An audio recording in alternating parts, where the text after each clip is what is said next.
My fear, and the reason I wanted to talk about this with you this afternoon, is my fear is that not only that we get a bit sort of apathetic about the kind of language that we hear from people in roles where they have, where they're leaders and they have a huge platform. I have a platform. It's not quite the platform that Donald Trump has, obviously, but I have a big platform that I use every time I open my mouth on the radio as well.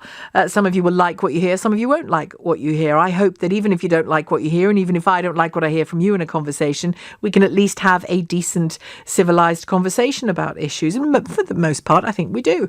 But I've got an example coming up here from last night's Question Time programme. Not so much the programme itself, because I'll play this clip in a second. When it was said live on the programme, there was a question that led to the clip.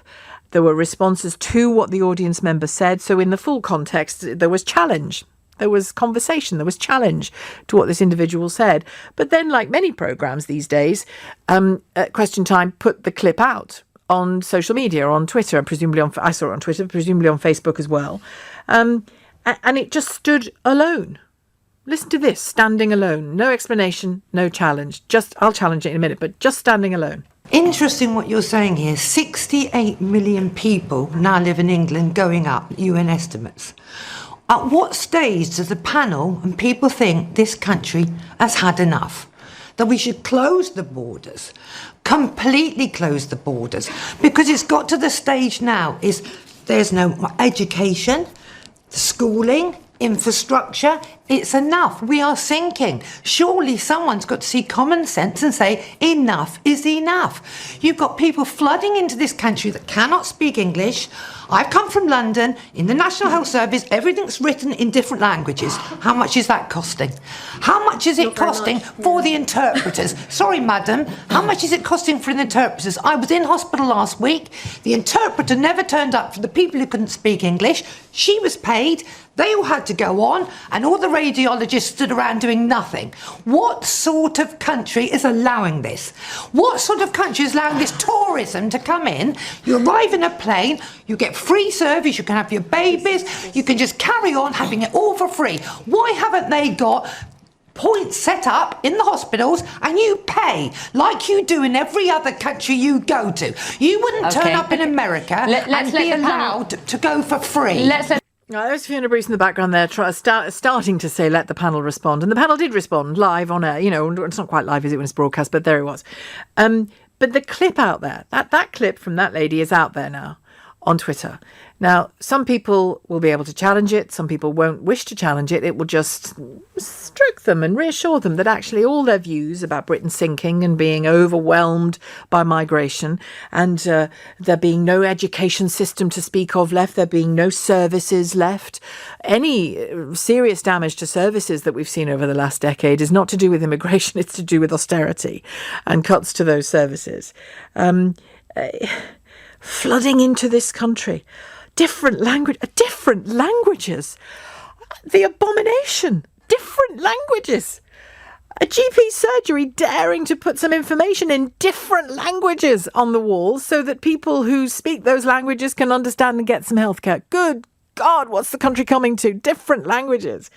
Do you know what I mean? It's nonsense. And what she said about health tourism, people just coming willy-nilly and using the NHS, actually qualifying for free NHS care in this country isn't based on nationality or where you are from. It's based on the frequency with which you reside in the UK. If you are ordinarily resident in the UK, you can access free NHS care, and it depends sometimes on the type of treatment that you need. So you can register with a GP when you are here. You can get accident and emergency treatment if you're injured in a sudden accident. Do we want to be a country that leaves tourists to bleed to death on streets when they're injured because they're tourists? I don't think we do we? I don't think that's not Britain. Certainly not the Britain I recognise or wish to recognise.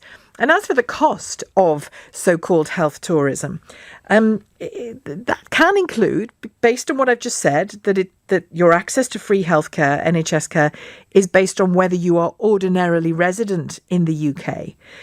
If I left this country and 15 years later decided I quite liked that old GP I used to see and came back to see him or her because of a problem I had, I wouldn't actually have automatic free access to NHS treatment because I wouldn't be ordinarily resident in the UK. So the woman had almost everything wrong in what she said. It was all based on fear or antipathy of foreigners, what she said. She may be a very nice lady, but she's afraid of foreigners, clearly. And none of it was correct. Nothing she said was correct. That may have been, I didn't see the programme last night, that may have been cleared up in the responses that were given by the panel, but it's certainly not cleared up on Twitter, is it? It's just out there. Xenophobia, it's just out there. And you can I'm reacting to it for the purposes of the programme, and I'm reacting to it because I'm reacting to it. But the reality of so-called health tourism is it's 0.3%. 0.3% of health spending is in situations I've just described there, when foreign people or British expats, can also be health tourists, by the way, come into the UK, and significant amounts of that 0.3% can be recouped back, either from individuals or from the EU. I mean, there's been some change. When was it? 2015, was it? When the NHS surcharge came in, where people are contributing more. So she was wrong. She was wrong in everything she said, except that I can't argue with what she said she saw when she was in a hospital and the radiologists or whatever it was couldn't do their job because the patient didn't turn up and they wasted money paying an interpreter to show up. I can't argue with that because I wasn't there. But the other stuff, I'm afraid she's completely wrong.